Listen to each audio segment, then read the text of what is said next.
Attention Royal PD, this is Police Copter Bravo, Alpha Lima Lima Sierra. I am currently situated outside the suspect's house. I'll let you know if I see anything. Over. Copy that, Police Copter. Keep me posted. Will do. Wait a second.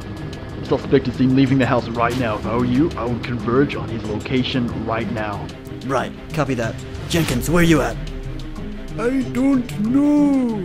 Oh man, just go blockade the bridge for me. I'll go there now.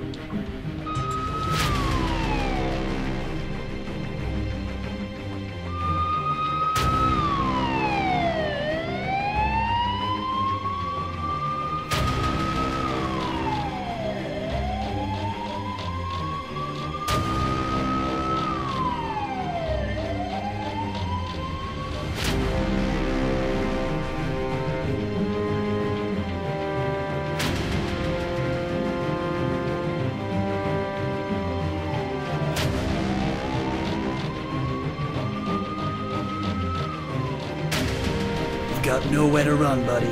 Put down your weapon now and make your way towards me. No, wait! You'll never catch me alive! YOLO! Damn it, man. That's like the third one this month. Yeah. Hey, what does YOLO mean?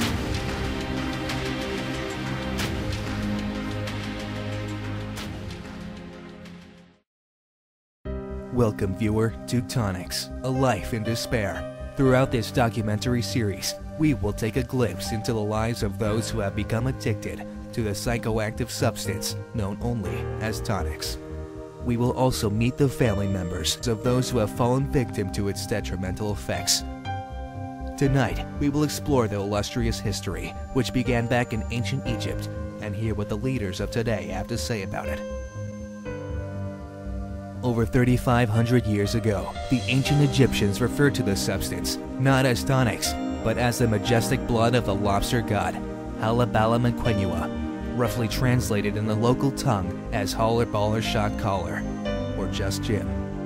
The Egyptians used this substance as the foundation of their society, aiding them with the construction of amazing feats of engineering, such as the mighty pyramids of Giza and the temples of Abu Simbel.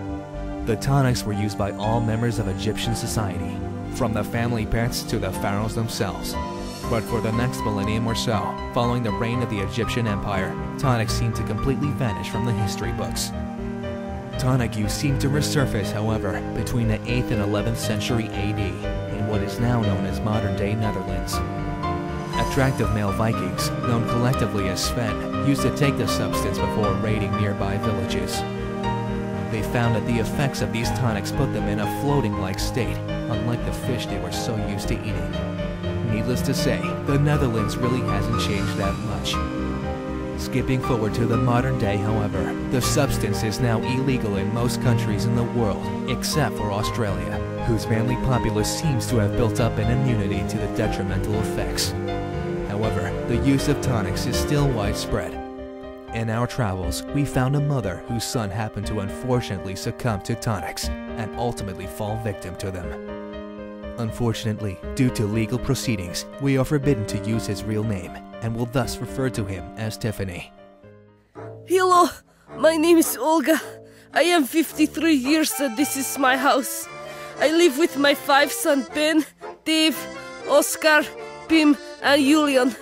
I also have 6th child, but we don't speak about him anymore. He is addicted to the tonic. Before tonic addiction, my son was a nice boy. I feed him good food like fish on the tomato. One night after big party, he come home. I smell the tonics all over him. I ignore, but then it happened again and again. So I pack all of his items into one suitcase and throw a potato at his face. He not welcome here no more. Tonics changed him. Tonics can have numerous detrimental effects depending on the person. A leading expert in the field of these effects is Professor Nicholas Chester of the Royal Institute of Sciences and Foodstuffs. Tonics are an unusual substance.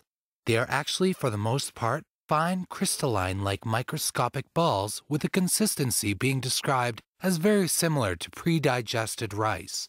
It can induce hallucinations, extreme anxiety, facial deformities, and seldom nudity.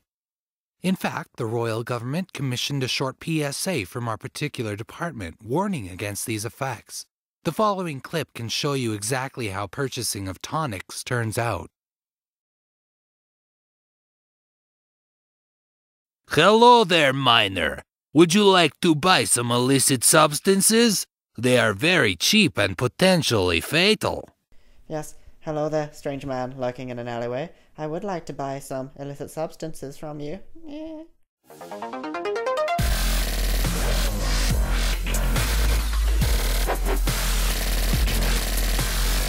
Yes, before you ask, that is exactly what happens.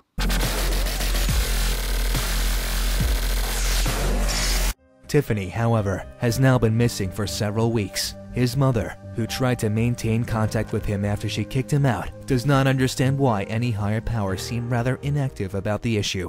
I just do not understand why the government do nothing about this situation. I mean, if they do good job, then my son no become tonic addict. I watched President's speech on the TVs yesterday and his word mean nothing. I throw potato at his face on the screen. Now I have potato all over my screen and it's his fault. The President of Royal Britannia heard this unhappy populace and issued a speech that was broadcast nationwide to the people of Britannia. People of Royal Britannia, the war on tonics has not been lost. It has just been postponed for a while due to the unprecedented crisis of the ducks forming the ability to speak, talk, and threaten our livelihood. Luckily, we have shot all the living ducks in the world, hunting them to extinction. So the good news for the lower classes is that you will all be receiving roast duck and stuffing for your evening meal. The bad news is the tonic situation has not gone away. I have received multiple complaints and threats that potatoes and other miscellaneous vegetables might be thrown in my face if I do not deal with this issue directly. Dealing with the issue itself might take time, but we, the government, and our heroic police forces will try our hardest. Statistics show that 90% of all tonic abusers can't kick the habit. They keep coming back to get their kicks, and tonic dealers get rich. Tonic abuse is spreading like wildfire, so ask your local politician what you can do to prevent it from ruining your town.